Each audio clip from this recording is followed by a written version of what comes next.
This is the Tomorrow Talks series, which places the thought leaders of today in conversation with our students who are the change makers of tomorrow.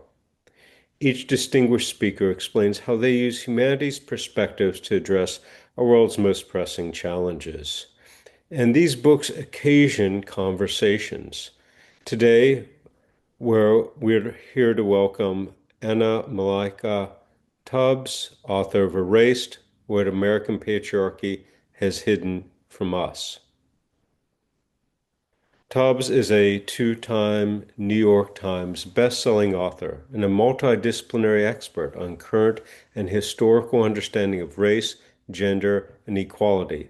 Her previous book is The Three Mothers: How the Mothers of Martin Luther King Jr., Malcolm X, and James Baldwin Shaped a Nation. Tubbs is published in Time, New York Times Magazine, CNN, Motherly, and The Guardian, among many others. She holds a PhD in sociology and a master's in multidisciplinary gender studies from Cambridge and a bachelor's in medical anthropology from Stanford University. In conversation with her is James Wright, who is an associate professor at Arizona State in the School of Public Affairs and School of Criminology and Criminal Justice. His research specializes in race, justice, equality, policing, and organizational management. His research has examined the impact of body cameras on racial disparities in policing, the impact of providing public access to police misconduct allegations, police officer decision-making during police stops, and how physical appearance impacts the use of force. His research has appeared in the field's leading research journals. And so please join me in welcoming me, Anna Malaika Tubbs and James Wright. Thank you so much. Thank you, Ron. So welcome tonight. Thank you, Dr. Tubbs, for joining us. I just want to start that this book is very powerful. And I'm super excited to be in conversation with you. And thank you for giving us your space and your presence. Thank And you. so, Honored to be here. Thank you all so much. thank you. So let me just dive right in. So, as somebody that didn't read your first book yet, but I've now read Erased, it seems like there may be some connection between the two books, right? So, the three mothers of the civil rights movement, James Baldwin, Malcolm X, MLK. And here we're thinking about American patriarchy. Yeah. So, how did you see the connection between the two books, and how did the writing of the first book influence you to write this book? Yeah, they're really inseparable, honestly. You can read them in any order though, so don't worry. Okay. But when I wrote the first book, The Three Mothers, it's about Alberta King, Bertus Baldwin, and Louise Little, the mothers of these incredible men. But they were incredible in their own right. They did everything that their sons later became famous for, long before their sons were even a thought in their mind. And that book came out in 2021. I was a PhD candidate at the time, and everybody who read it and started reading it, at the beginning felt the sense of shock. How was it possible that after all of the books that have been written about these sons, it took until 2021 for a PhD candidate to tell us this huge missing piece of the puzzle, which is that the sons were walking directly in their mother's footsteps. And I always responded to any audience member who asked me this question, at first feeling a little bit like it's a simple answer in that it is patriarchy, or that this is how it plays out, but also that there are complexities to this, there are nuances to this. And in the US, we don't often speak about our nation as a patriarchy. We are really big on commenting on the patriarchies in other places. It's one of our favorite things to do as Americans. But we don't really focus much on how our nation was constructed as a patriarchy. So that's one of the reasons I wanted to write this book, because the erasure of these three incredible women was just one symptom of many from this larger system. And I didn't want people to feel surprised by that system anymore. But as I was writing it, other things were happening nationally that made it clear that this book was necessary. One of those was the overturning of Roe v. Wade. And again, it felt like everybody was really shocked by this. And there was this kind of frenzy across the nation of people saying, how did this happen? Why did this happen? How could this happen in the United States of America? Even though when President Trump appointed three Supreme Court justices, he said he was going to overturn Roe v. Wade. And so I just felt really compelled to write the go-to book on how patriarchy operates in our nation to remove the shock, to remove the awe, to remove this sense of we don't know how we got here, so that our energy can instead be transferred into, well, what are we going to do about it? And so that we no longer also have to explain for those of us that are most impacted by it, what is happening on a day-to-day basis, where so much of our energy is spent explaining how we got here. And no, yes, that is exactly what I'm experiencing, and that is what's happening. This is a tool to give you all of the receipts for how it is based in what happened right after the Revolutionary War. So that's how it came to be, and it's definitely connected. And the word erased is really an ode to the three women in my first book, but it's also commenting on how the system itself of patriarchy in the US has hidden itself and erased itself so that it feels so ingrained and we no longer question it. Yeah, I like it. As I was telling you earlier, I think it's hard for academics, right? Because you are an academic to tell a narrative in plain language for everyone to understand, while also being rigorous enough for people to see that you are academic. So you're able to coalesce two together.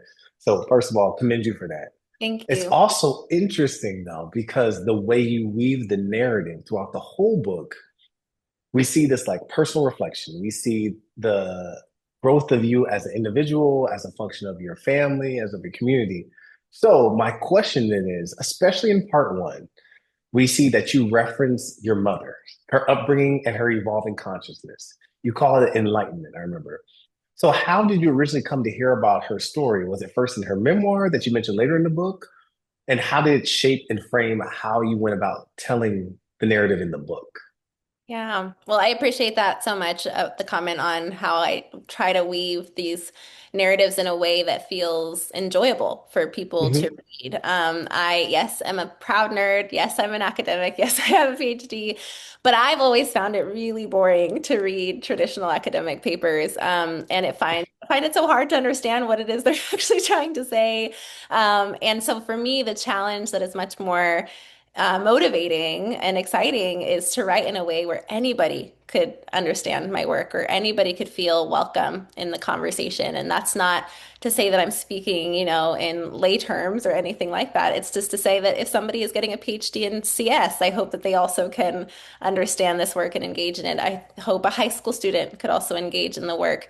So that is one of my passions. So I really appreciate that, because so often people will think it's going to be too academic or I'm not going to be interested in it. And so I always like to let everybody know who hasn't read it, no, you're going to enjoy the read as well. In terms of my mom's story, she was so good, I would say, at keeping record of her story Mm. and making sure that we were aware that our mom had passions, that she cared deeply about her work, that she yes, was so happy to be our mother and that she wanted us to know what she had done in this world. We actually sometimes used to make fun of her for this because she would say things like, "Oh, you're studying it, but I've lived it." And she would just not be unafraid to tell us what she had done. And I think that seems sort of a simple thing, but quite often mothers are told that we're supposed to hide our passions, that we're supposed to sacrifice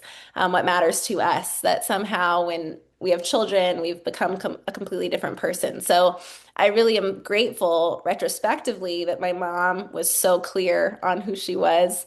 And she was a lawyer who advocated for women's rights in the US as well as abroad. She took us with her, my siblings and I, to countries all around the world so that we could also experience seeing things firsthand. So we grew up in Dubai, Estonia, Sweden, Mexico, Azerbaijan. We went back and forth to Ghana, where my dad is from. And everywhere that we lived, my mom commented on how women were being treated and specifically commented on the role of motherhood as a very important societal role.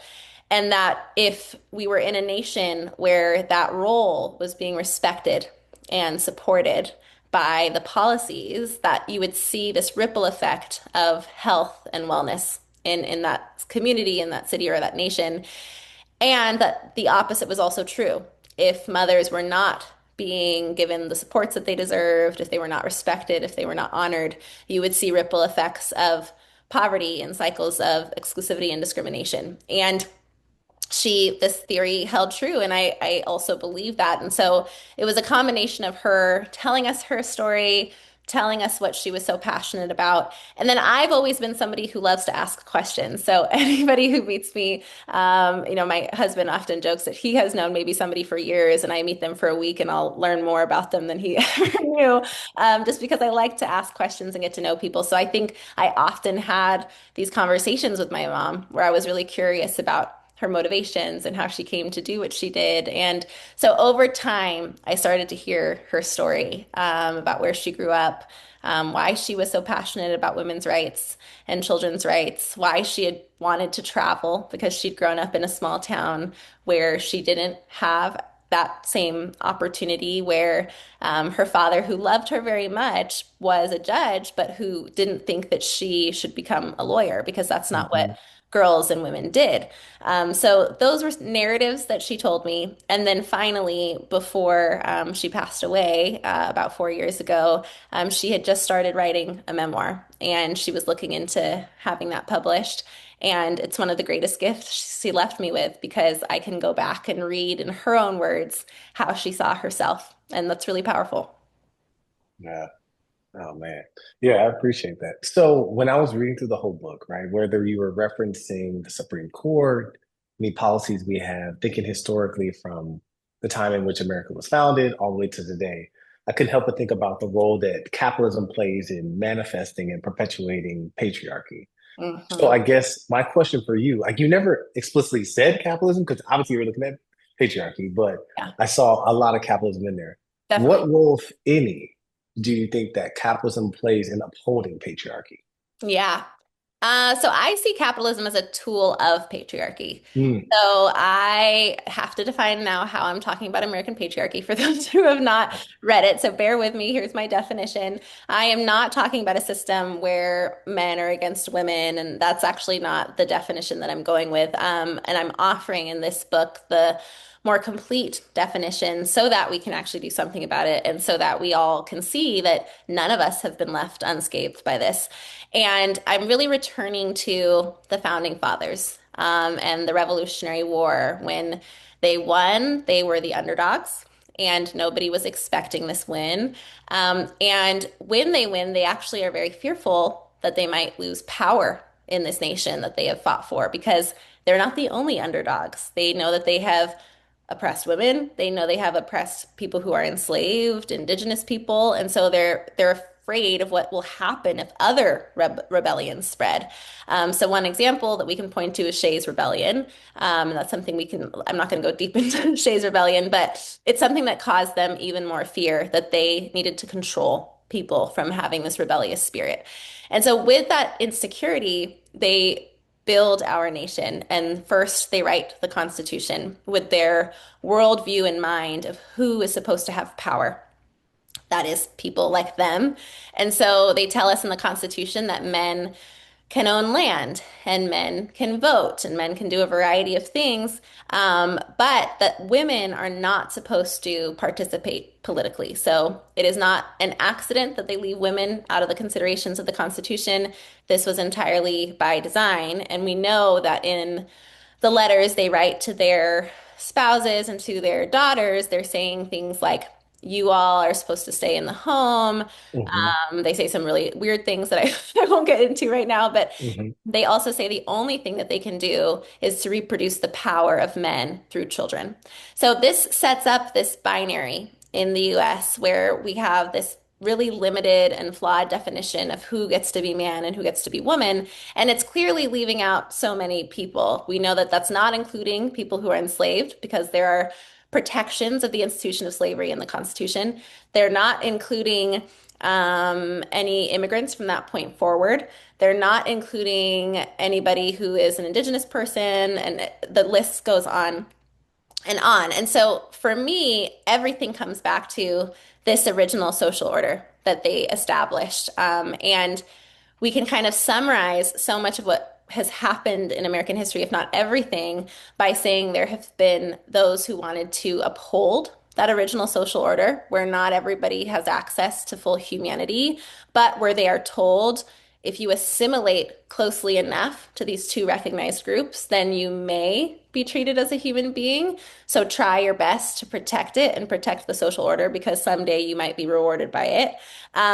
Or there's the other group of people who have said, this is not enough and we need to fight for more and we need to get as close as possible to an actual democracy where every person counts here and everybody has access to power. So to get back to capitalism, capitalism is just a way to maintain that system. So when we say men can own land, that's a part of capitalism. When we say men can make decisions for what's going to happen in our nation, that's a part of capitalism. When we say women are not going to be able to have credit cards in their name, that's capitalism, but it comes from the root of patriarchy and how you can maintain this American patriarchal system. So it's just one of the many tools that we use. It's just also the most powerful one. And Mm. that's why gains against American patriarchy and gains of moving closer to a democracy have been when women can make decisions for themselves or enter into business interactions on their own or purchase a home in their name. All of those things were not available to us from the beginning. So that's how I view capitalism. And that's why I never really name it all that explicitly because I see it as just a child of the larger issue. No, yeah, I appreciate it. I mean, that makes a lot of sense. So thinking about, so for me, when I read the chapter on the Supreme Court, it was interesting when you gave the background on some family members of Supreme Court justices, right, that you mentioned. And I'm not going to say who because people need to read the book. I'm going to keep reading the book so you'll know what I'm talking about. But I'm wondering, since you talk about in the last chapter, like what does a truly anti-patriarchal like system look like? What does an anti-patriarchal Supreme Court look like? Mhm. If we were to envision that, right? Like what would it affect the cases they take, the types of decisions they make? Like what would that look like? Is it plausible? Well, first, is it plausible? And then what would it look like? Yeah, that's a good question. I've not been asked that question yet. That's awesome. I love when I'm asked something brand Cool.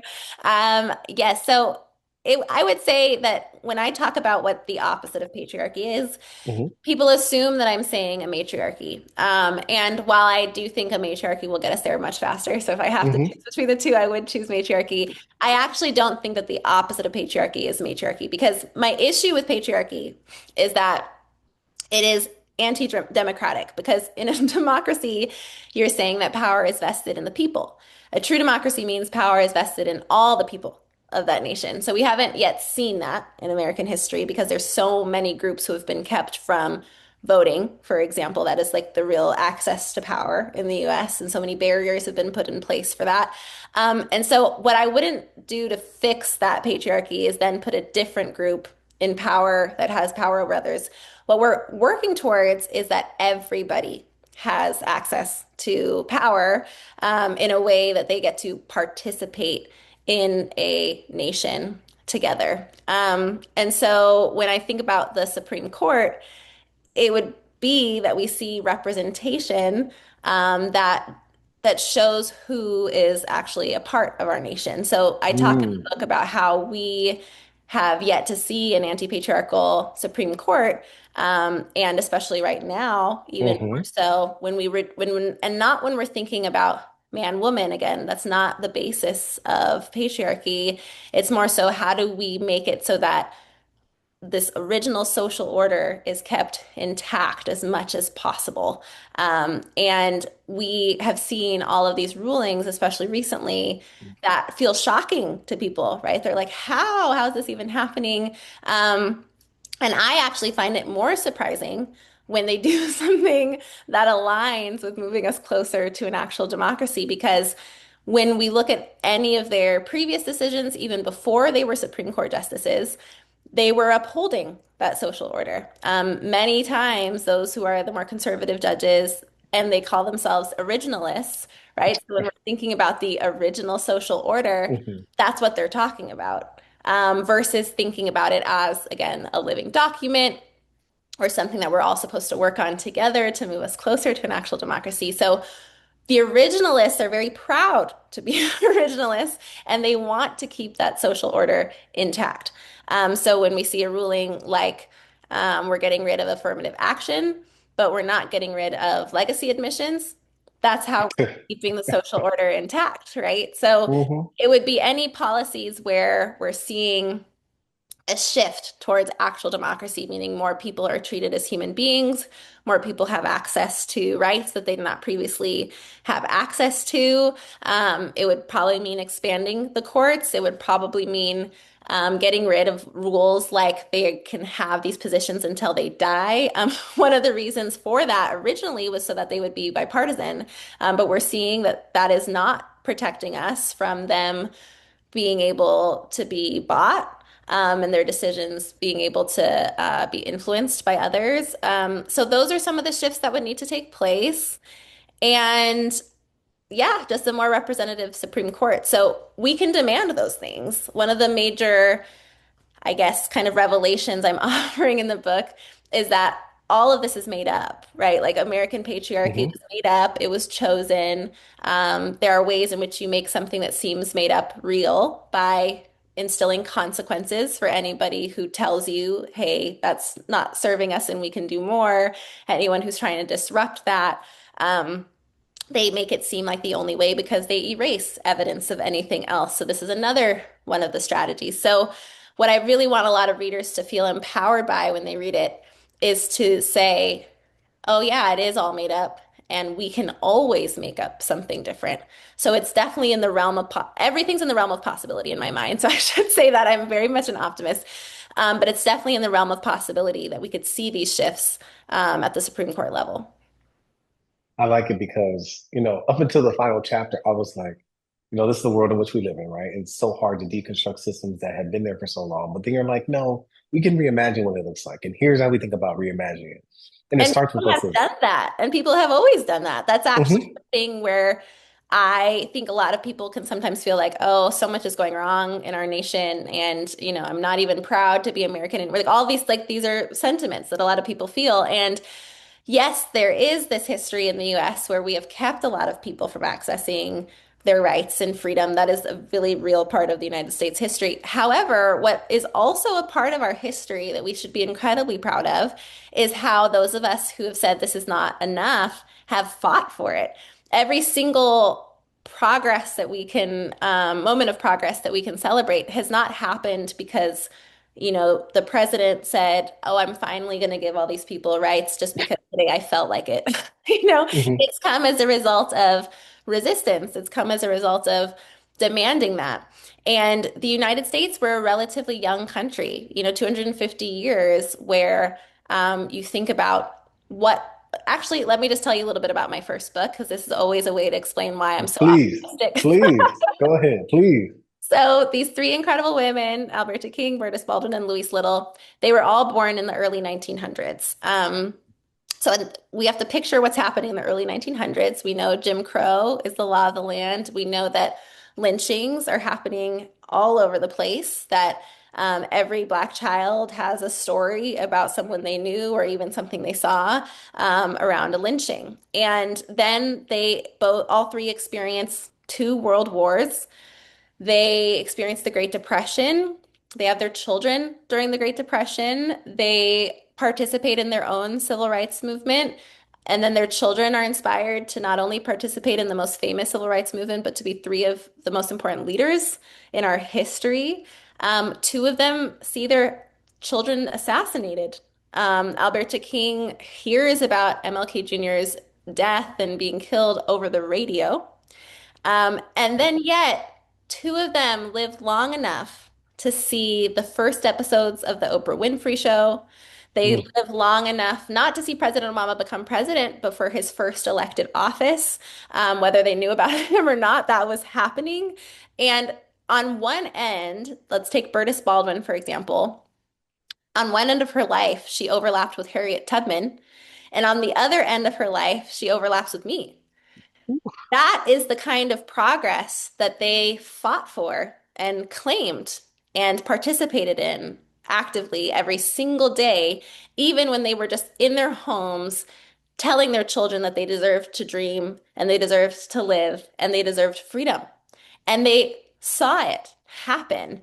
And so for me, there's never going to be something that you tell me can't happen in the United States. Because if you had told them as little girls, hey, someday there's going to be a black president, someday black people are going to get to vote. And the amount of people who probably said, oh, that couldn't happen, that could never happen at that time, but who now are enjoying the benefits of those who fought and who didn't have the privilege to believe that we couldn't change it. Those are the things that I feel most inspired by and proud of, and to say, yes, I'm American because that's my legacy. That's the thing that I'm continuing. Mm. Go get the book. Go get the book. I already got the book, y'all. Listen, go get the book. As simple as that. Uh, okay, so I have a conversation. So once I started reading the book, thoughts started percolating in my classroom. And so I wanted to get your thoughts on a little bit of a odder question than a traditional question. I love it. So you talk about, and none of us are protected, the chapter, the dangers of social media. So I immediately thought about how we categorize American feminism. So I'm wondering your thoughts on OnlyFans, and Mm. would you classify it as an ideal type of display of American feminism constructed by men? Whoa. Okay. This is interesting because I've never used OnlyFans. I've only heard about it. So from what I've heard about it, I think it could be, this is the thing with social media and any of these innovations. There are potential moments where there's opportunity for self-definition and there's Hmm. opportunity for women to take something into their own hands and turn it into whatever they want it to be, right? And whether that's making money, whether that's saying if other people are trying to objectify me and exotify me, I'm going to define this for myself, So there's that end to it.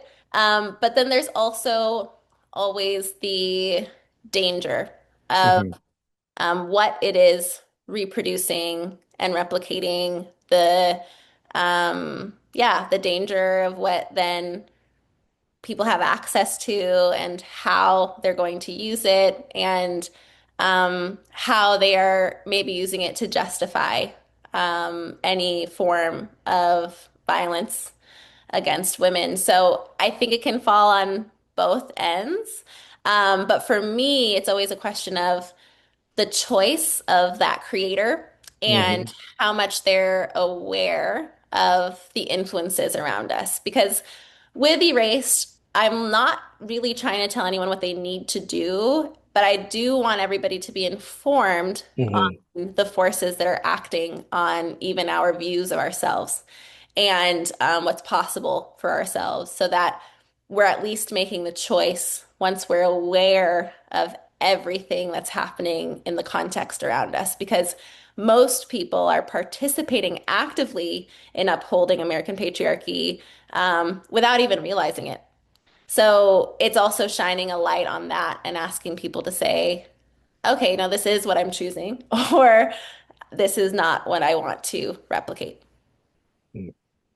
Okay. Did that As answer a, your question? yeah, you did. It just made me think about it. Is like the exploitation of OnlyFans, and then the explosion of the usage of it, and then even I think in the last week we've seen the caricatures that are popping up on social media of people with AI generated profiles, and it immediately made me think about what you talked about in your book with the AI Absolutely. generated profiles and the caricature that you see of it. Absolutely. And AI especially is just pulling from what's already there. We know that. Hmm. And so it is 100% just reproducing American patriarchy. And the example that I use in the book, for those who haven't read it yet, is Lenza AI, when Hmm. we all were first seeing these pictures pop up on social media and the women are looking like they're in some like future, I don't know, weird fantasy. And then all this research starts to come out and all these accounts start to come out where people are saying, hey, for some reason it lightened my skin. And for some reason Mm. it shows me, in a nude picture, even though that's not what I uploaded. Or women who wear hijab saying I'm no longer pictured with it on. And all of these things, it's just reproducing what we were told is the kind of social order, right? How can we all assimilate to protect that initial who is recognized in our nation? And so, unless we are aware of what we're up against now and we're making it very obvious, then of course it's just going to become that much stronger in our use of technology, but especially AI. Mm. Let me sneak in one more question from me, and then I have questions from students. Awesome. So what role do you feel men should play, since we're the primary drivers of American patriarchy, in supporting the movement towards anti-patriarchy? Hmm.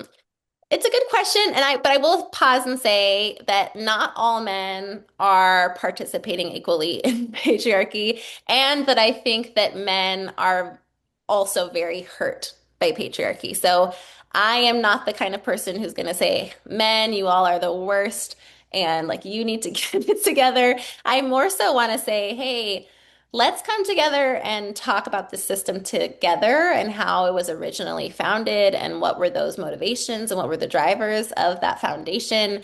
And if something is rooted in insecurity and fear, it's not really serving us, right? And here are all the ways in which it's hurting all of us.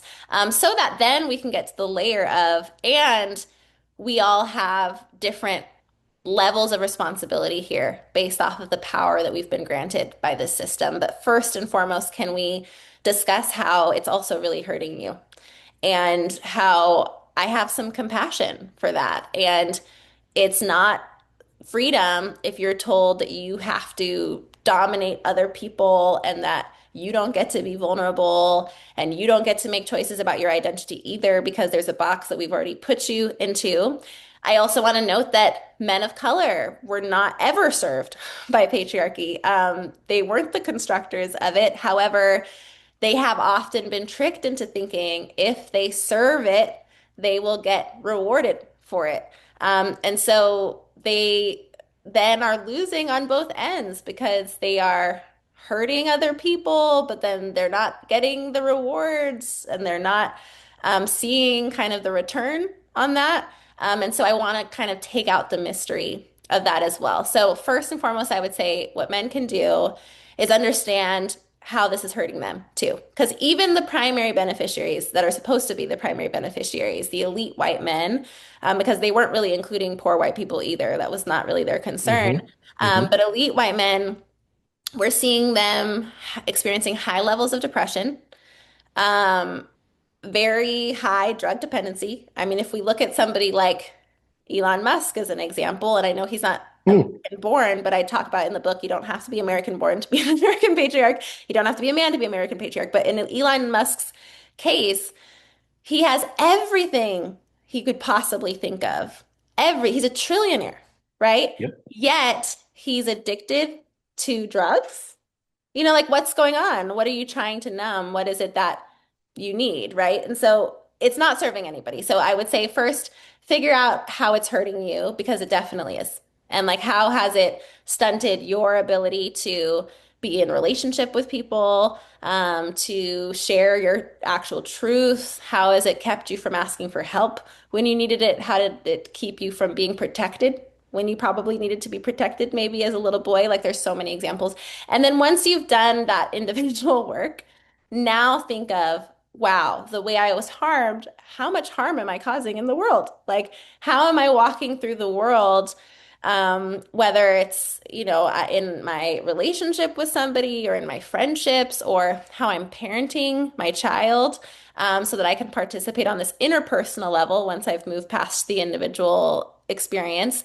And then you go to the community level thinking of how we can really meet the needs of other people. It's not necessarily that I'm asking men to now just be better to women. To be anti-patriarchal is to meet the needs of other people, to be in community with other people, to acknowledge that your individual need is not more important than the person next to you, regardless of their gender, right? I speak a lot in the book about the need to move past the gender binary and really think about how we have been fighting for this right to be gendered based off of this system that relied on erasing the identities that were recognized in indigenous belief systems, for one example. So it's all that conversation. And then on a national level, how are you getting involved in fighting for the policy that we need so that we can move closer to a real democracy? Are you involved in a discussion around paid leave? Are you involved in thinking about affordable childcare for all? Are you involved in anything that will get us closer that a lot of times have been spoken about as if they are women's issues? Do you care that mothers are dying when they're going into hospitals to give birth? Because you should. You Mm-hmm. care about that. And before it becomes a tragedy that made you care about it, right? So those are my words of advice. It starts on the individual level and it goes all the way up to national policy. No, that's perfect. Yeah, I mean, listen, people that, I have a personal stake in it as having two kids. So that whole section on parenting, about C-sections, all those things I learned about. Anyone that's thinking about having kids, doesn't have kids, wants to support folks with kids, read the book. Everyone, everyone. So with that, I'm going to turn it over to our four phenomenal students that Amazing. really want to be in conversation with you. So I will start with Basil. And then after Basil, we'll go to Marissa, then Annie, and then Camilla. So Basil, the floor is yours. Hi, can you hear me? Yes, I can. Okay. Awesome. Yeah, so the question that I had was, so in chapter 8, you described how English colonial culture historically enabled men to exert control over women through familial structures.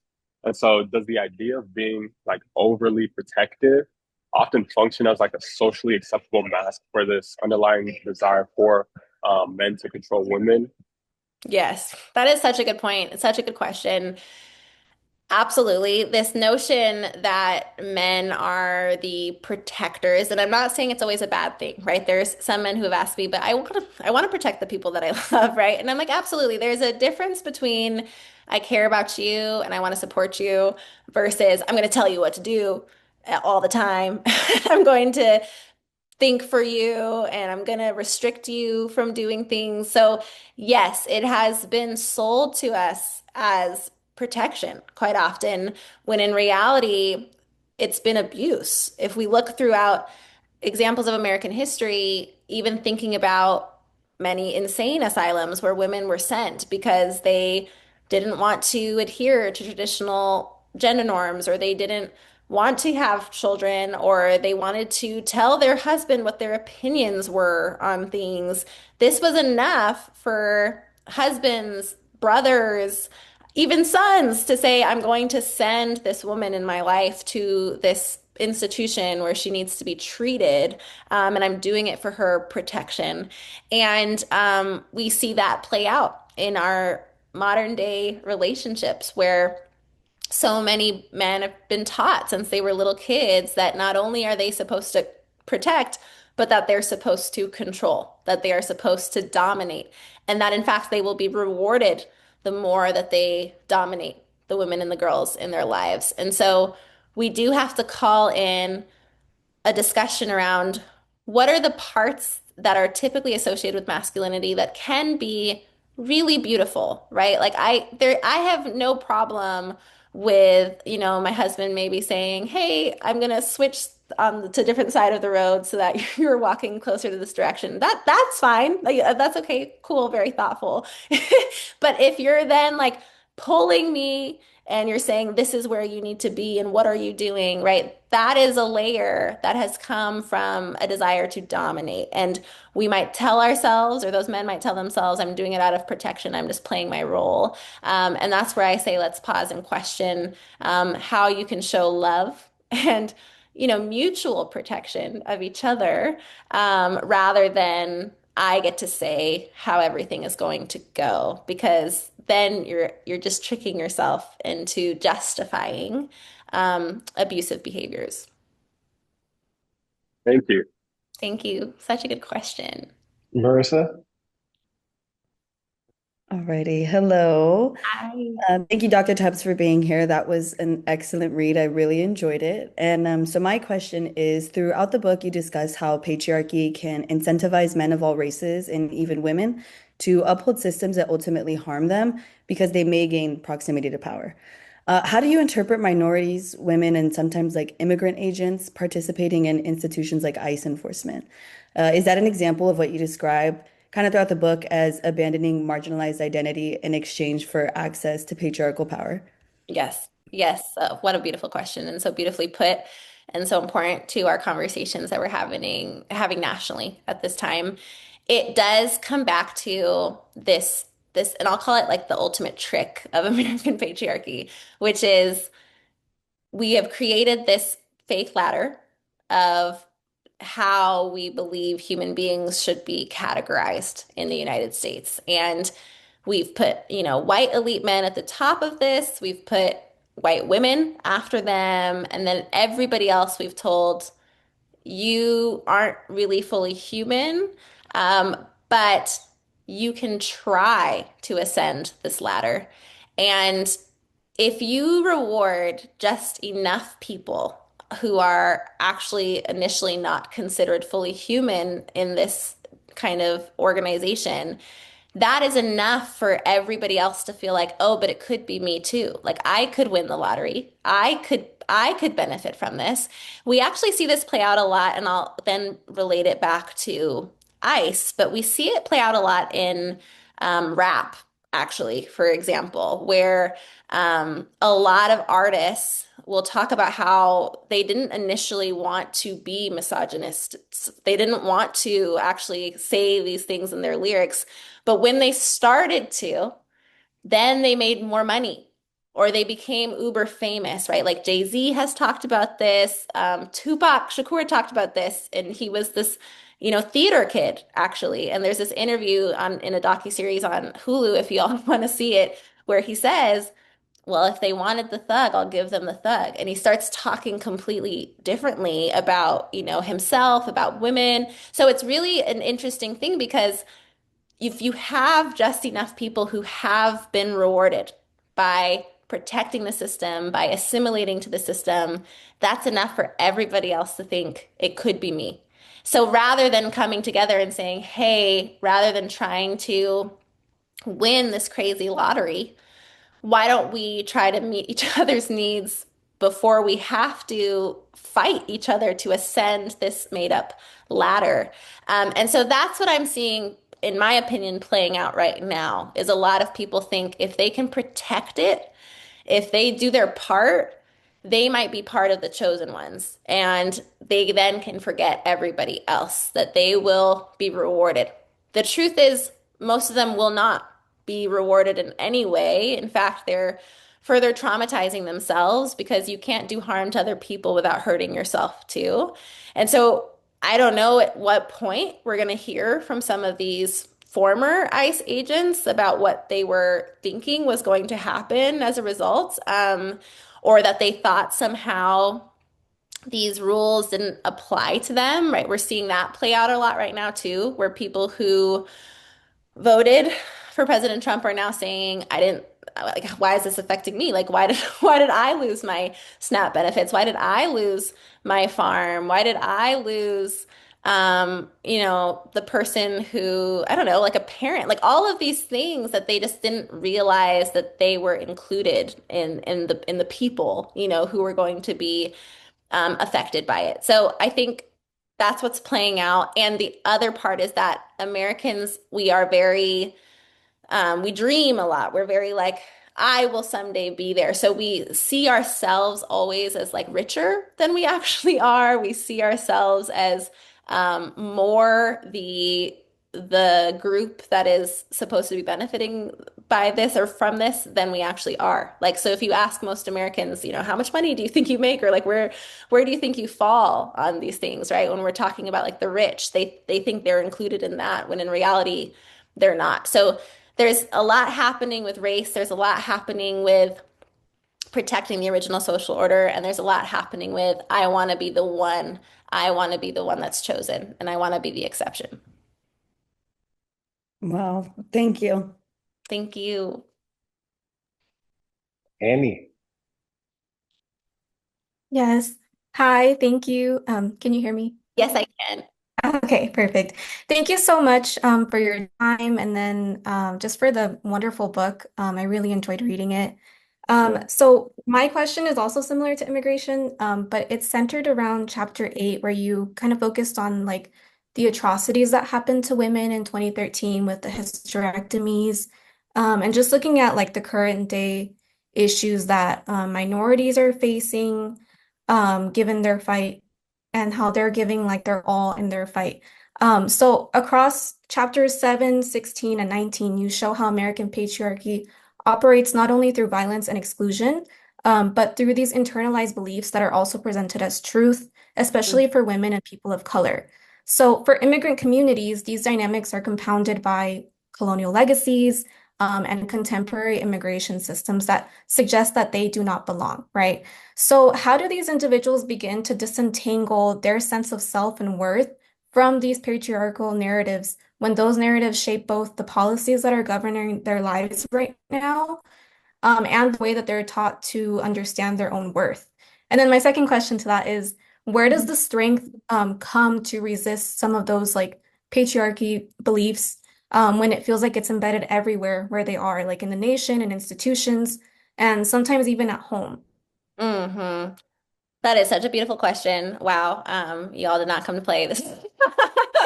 These are great. So I would say, ugh, I just went blank by like complimenting you because I'm so in awe of you. But what the way that it is ingrained in us, this really comes from the results of erasing and keeping us from accessing knowledge of who we actually are.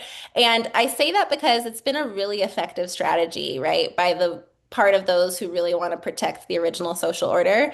For instance, book bans or taking down the statues of civil rights heroes, and I mean that across, not just Black civil rights heroes, but like across the board, and sanitizing the narrative. And one of the reasons we do that, or not we, but those who maintain the system do that, is so that we lose track of the legacy we're actually supposed to be carrying. And one of the people I talk about in the book is Bell Hooks, and how she's in We Real Cool, she's talking to Black men, and she's saying, like, I need to remind you, like, you're supposed to be carrying revolutionary manhood. Like, this system was not yours. Like, you didn't build this. And you need to remember the tradition of Black people, which is we work together, we come together, we see beyond what's readily available to us. We're building something new, right? That's the work, that's the legacy, actually. And that's what we all need to be taught. If we talk about the solidarity from all immigrant groups and people who were enslaved in the United States coming together. Let's think about the Rainbow Coalition and saying, this is not enough. We have to fight for more. But if that's being erased from our history books, if our children are not being taught that, and the only thing they're seeing in terms of what leadership is this protection of the social order, then it becomes the identity that they want to wear. So this is where keeping these stories alive becomes not only powerful, but absolutely necessary. I never forget who I am because this is what I write about all the time. So I'm never confused, like, oh, am I supposed to, be falling for this, or am I afraid? Also, yes, I do get afraid of how horrific the circumstances are right now. But when I know about Alberta, Bertus, and Louise, how am I going to sit here and say I'm not supposed to participate in this and now do what they did? for this time. And so I do think people are feeling really separated from that. They don't have access to it. And the reason I say that is that I've had so many conversations as a result of this book, and I'm so grateful for it, but it's really giving me a pulse on how people are thinking, where they're saying things like, this is the worst it's ever been. We've never been here before. We've never seen this in our country. And I'm like, that is wild for people of color to be saying that. That makes no sense to me. Like, go and interview your grandparents. I really have, like, that's not minimizing the pain of right now, but it is showing me we've really lost touch with like what legacies we're carrying and who we are supposed to be and the moment that we need to meet right now. So that's what's coming up for me, in addition to what we've already kind of talked about with the protecting of the social order. But I feel deeply passionate about reminding us who we are, so that it doesn't feel like the only ideal of what we can accomplish is to maintain this system, because that's not true. We have so many other options. Like we could be the next, Angela Davis. Like that's what we should be excited to be and to fulfill, rather than my people are not good enough and like I need to ascend to this crazy ladder. Like, let me not even talk about the Epstein files. You know what I'm talking about? Like, this is crazy. And people want to replicate that? No. Like, please do not. Like, let's choose differently. Let's remember who we are. That was beautiful. Thank you so much. Thank you. Oh, Camilla. Again, thank you for the opportunity to have a conversation with you. So, throughout part 3 of the book, you've explored how reproductive abilities have been used to exert power over women and ultimately uphold American patriarchy. Also, in chapter 10, you quote Catherine Culvert, who states that we must demand more from our nation beyond our right to access abortions. You suggest that we need a holistic approach, that abortion rights are not comprehensive enough, that we need universal health care, access to affordable childcare, better maternal outcomes, and addressing health disparities, just to name a few. Earlier in the book, you also mentioned how your mother emphasized the power of storytelling.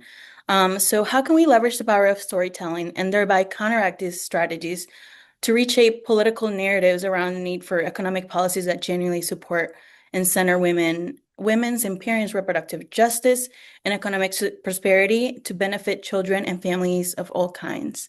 I also have a second part, but you're so feel good. free. Yeah, yeah. Okay, I'll do that first because otherwise my brain is yeah, at the core of American patriarchy has been this notion that white women in particular were just supposed to reproduce the power of men, but that there needed to be control over every other woman's ability to have children, whether it was to breed children during times of slavery or to then keep women of color from having children when it was no longer economically beneficial, right? And so this is where we then say, women, this incredible thing that you can do, which is like bring life into this world. We need to make sure you are completely unaware of how powerful it is. And so you're going to see multiple strategies throughout American history just focused on keeping women from accessing their power. So it's, I talk about all these examples in the book, but girls who are not yet even thinking of having children, but the fact that they are menstruating is showing that they have an ability. And so even then, we're told as little girls, this is something you hide, this is something that's gross. Also, that from the beginning, we think that our ability is actually something that is going to hurt us, a hindrance. Then we look at when women are pregnant in the United States, immediately the control starts, right? Whether it's, and I'm not against all doctors. I love medicine when we need it. But in the United States, we look at pregnancy as something to be controlled rather than something to be honored. And so you have women, even before they become pregnant, are fearful of what's going to happen and that, they don't want to feel the pain and this is going to be so scary. It's all like very fear-based. And one of the things, because I grew up mostly abroad, I didn't have that. I didn't really understand why American women felt this way, right? And so I say all this because we don't even question it anymore. And that's because of all the stories we've been sold and told, whether is it on TV or in a book, or the way that our policy leaders, our politicians have spoken about women's bodies. And all of that has been intentional and strategic to keep us from accessing our power. So the question of how can storytelling change that? It can be the thing that changes it all. If a story, for instance, I'm writing a script based off my first book. If a movie comes out about the mothers of MLK Jr., Malcolm X, and James Baldwin that shows that they were all activists in their own right, that Alberta King was marching and leading boycotts before she ever got married, right, or had these children, that Louise Little was this radical activist, Marcus Garvey follower who is trying to get, the KKK angry at her. Like she's doing it on purpose, right? And like that Bertis Baldwin is a writer and she believes in the power of language. And we see that on screen. And then we see that it makes sense that there's no self-made man. In fact, they all were walking in their footsteps.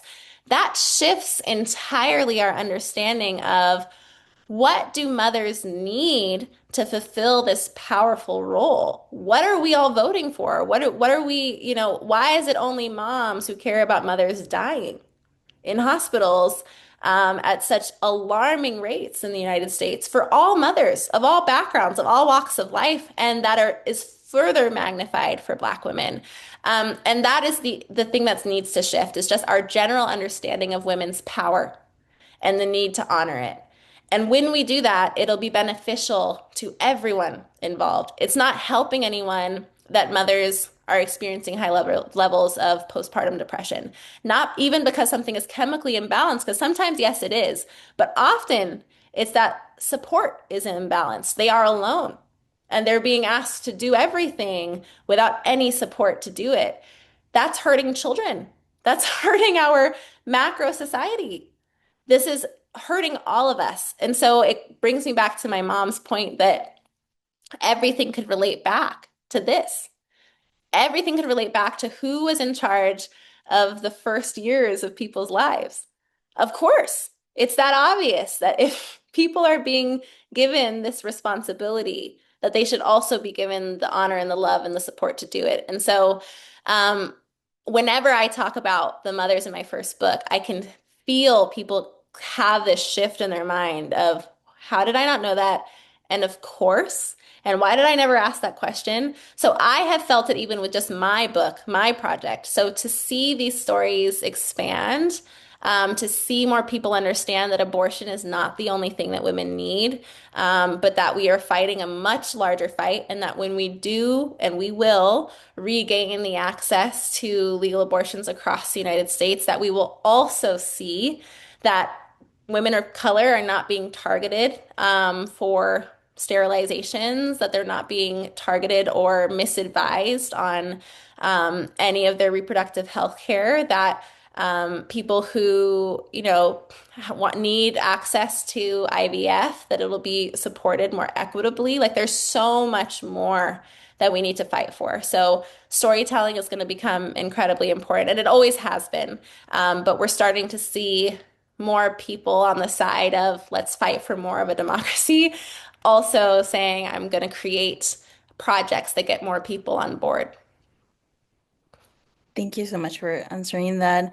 The second part is like, how can we reclaim ownership of the narratives of being co-opted by conservatives and American patriarch agents who are not exclusively men or exclusively white men, presented as pro-family, pro-children, pro-parent, pro-mother policies that are actually harmful and detrimental to us all? That's a good question. This is a combination of really, as much as possible, talking to people one-on-one and conversations where you can say, how is that actually benefiting you? Like in your own life, is this helping you, right? What we're seeing right now nationally, where people were very upset about how much they were paying for eggs. Very real. I get it. Are you paying less for eggs now? Like I'm really curious. So that's one of the conversations. Like we can meet really as many people as possible. I have a lot of compassion, a lot of grace. I spent so much time in so many different places. I lived in Laramie, Wyoming for 4 years. I lived in LaPorte, Indiana. Like, so much of the change does really happen on that community level where we move beyond the jargon, right, of policy, and we really just say, hey, like, is this helping your family?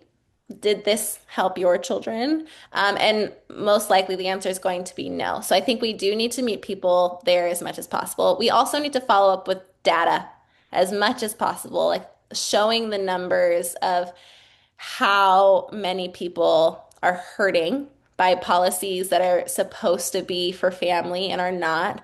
So I recently was able to go with a group to DC for a lobby day where we were talking about paid leave and we were talking about safer births, and supporting midwifery when women want that, when families want that.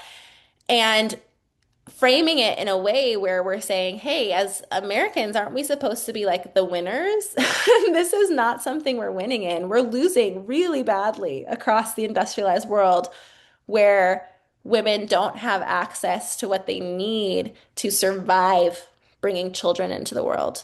And isn't that what we want? Aren't we supposed to be protecting the choices of families? So it's a reframe that's backed by data and that also is supported by conversations we're having with individuals that put down policy for a second and get into our actual lived experiences. Thank Thank you you so so much. much. Thank you. And so let's thank again Dr. Tubbs for her insightful work and her willingness to participate with us. I Thank you. appreciate it. I know everyone appreciates it. Do you want to say anything before I do an official wrap up? Any final words of encouragement for us, Dr. Tubbs? I'm just grateful to be here. So grateful for you all making time this evening. And yeah, I would just say as a summary, it's all made up. We can always make up something else even before it hits the national level. We can make it up in our communities and our families. We can really model the country that we're trying to build, and everything is possible. We can get there. So yeah, keep your heads up, but also make sure you fight and resist. Thank you, Dr. Tubbs. And we also want to thank Dean Jeffrey Cohen and the English chair Nush Powell for their support, and to Victoria Day and Alyssa Arns for their help organizing the event. We want to thank Michael Frynan and the good folks at Macmillan Publisher for making these events possible. Finally, I want to thank our incredible ASU teachers who work tirelessly to help ASU students imagine a brighter future. And with that, we will end the talk. Thank you very much, Dr. Tubbs. Thank Thank you, you. everyone. You're right. Thank you, everybody. See you later.